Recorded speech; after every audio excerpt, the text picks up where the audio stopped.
When trouble and persecution comes because of the word, they quickly fall away. So there will be great fall away in the last days, is what Jesus said.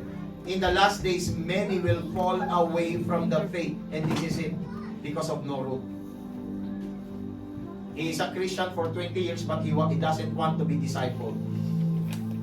Ayaw umattend ng discipleship. Tinatamad umattend ng discipleship. Wala man lang adrenaline umattend ng discipleship. So how you will bear fruit if you don't take root on your faith?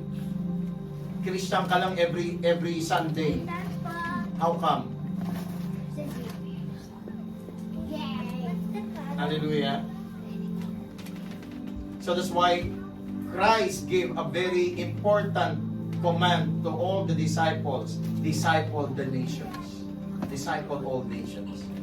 Because discipling is an intense teaching to make all people be rooted in the Word of God, so that in the day of persecution, in the day of trouble, they will not quickly fall away.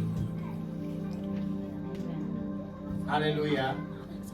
God will allow sometime chaos inside the church, so that He will understand who will remain, who will going to remain standing. Amen. Hallelujah.